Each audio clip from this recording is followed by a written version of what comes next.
It's time for a radical shift in the Indigenous art world. Project Antelope is an exclusive platform specifically designed by Indigenous business leaders for Indigenous artists. Project Antelope is a curated online marketplace of fine arts, fashion, books, music, and home goods. Project Antelope artists grow their businesses supported by experienced Indigenous business leaders who believe that the power to define Indigenous art must rest with Indigenous artists. Hi, my name is Crystal and Jock. Today I am talking to Keri Mitchell. Keri Mitchell started selling her beadwork in 2019 after a lifetime of hobby crafting. She is inspired by nature and often uses leaves in her designs, as well as imagery that aligns with more whimsical aspects of her personality.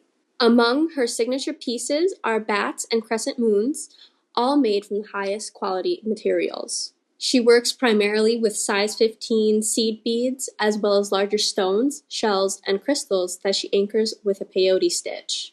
Keri collaborates with artists who carve the wampum, stone, and glass featured in her jewelry. Keri lives on the Mohawk Reserve of Akwesasne, bordering Ontario, Quebec, and New York State. She grew up surrounded by art and artists. A single mother of 3, currently staying at home with her youngest child, Keri is trying to make a living as a full-time artist. She values the many Indigenous artists that she's met through social media, as well as the vibrant creative community of Akwesasne. Family, friends, community, you're listening to On Being Indigenous with your host, Crystal and Jacques.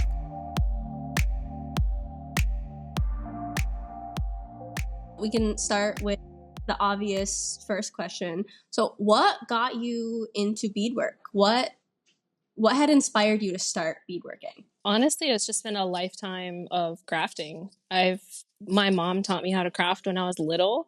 So I've been just doing little things here and there. I was at her work at like 7 years old selling some crafts as a child. So I picked up the basics for beadwork. It was like, threading the needle, laying the beads down, and then it just kind of took off from there. It was one of those things that I really fell in love with, and I've been doing it ever since. I love it. How did you find that style? Where did this come from? It's kind of a combination of things. Like, I love nature. I mean, Mother Nature is so beautiful. Who can't be inspired by what she produces, I was one of those kids that collect rocks when I was little. Like, when we would go to field trips with my class, I was one of those kids that would definitely have one of the little bags, and you're stuffing it with as many of the crystals as you can. So I fell in love with crystals at a young age. And when I started beadwork, I wanted to figure out a way to incorporate both. And I don't even remember how I picked up peyote stitch, which is how I do the beadwork around the stone. That's even count peyote stitch. So I can't remember where I picked that up, but as soon as I figured out how to do that, it took off. Like, I loved it. Helped me incorporate both crystals and beadwork in one. Yeah, I've been trying to do that ever since. It's hard to mix that, like, parenthood as well as trying to produce your art at the same time. It's a job. It's a whole second job of its own in trying to find that balance. So how would you say that Antelope has helped you with that? Well, I mean, right from when I went to meet you in person with Colleen, I was really nervous for that because I knew I had to bring my daughter with me. So, like, unprofessional, and I wasn't sure how that would come across. But that's the reality of my life, like, she's only 3. She's not in daycare or school yet, so she's with me all of the time. So I have to,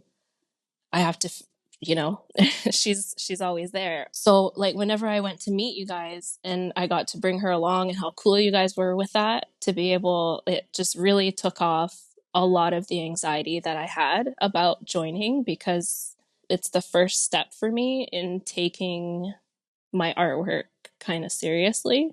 So to be able to approach you guys with my reality of being a constant parent has been, it's just a little freeing. It helps me to be able, like, it helps me integrate both of them, work life, beadwork and being a parent. It seems like we're coming into a time where there's an understanding of people's lives. Growing up, like, art life was hard, you know? It wasn't totally mainstream to see Indigenous artists. And now that's starting to change. You know, you're seeing so many amazing artists out in the world. Like Project Antelope it helps me be involved. It allows me to be here with my kids at the same time. I'm not pressured to be out there. I'm not pressured to force myself to be something that I'm not capable of doing, because my kids and this family is always going to be my first, and being with Project Antelope definitely helps me preserve that. I don't have to ignore or neglect that part to be able to realize that my art matters. I can be out there. I can allow myself to take that step. I was familiar with artists from here before joining Project Antelope. It was so awesome to see. Is it Ida? The ribbon skirts and the dresses. Like, I was familiar with her work before, and I know that she's an elder, and it's so awesome to see her have a shop open, to see her as a part of the community being able to expand to the greater world instead of just being isolated to the community. You know, like, her work is out there, and it helps see things as it's possible. That's one thing Ida and I had talked about is, how being an elder, how hard it is to travel to all these shows all over the coast, all over the country. You get older and you kind of want to sit at home. Even if you're not older, you want to just sit at home. You want to be in the comfort of your own space and your own world and be able to get your artwork out there. Yeah, absolutely. Like, I'm exactly that type of person. I love my space. I love being at home. Everything I want to do is here. Not that I don't love being out in community. It's just I love to be, like, I love doing things. I love my space. And Project Antelope helps me to not have to sacrifice so much to put myself in those spaces. Like, I don't have to be so wildly out of my comfort zone. It's just a little bit. It's not huge strides. I can take my time. I have the space to do it, the freedom and the space to do it how I would want to. Are you a coffee or a tea person? Oh, absolutely both. I used to be strictly coffee, but now I'm starting to convert to the tea world, and I love it. But I cannot live without my at least one cup of coffee a day. Yeah, no, I was that same exact way. I used to get an iced coffee, and then at night I'd have my lemon lavender tea, and that was my little thing. What would you be doing with your time if you had 1 week of no technology? Definitely reading, probably. Reading, beading, absolutely. Like, I'm still, like I said earlier, I love to craft, all kinds of crafting.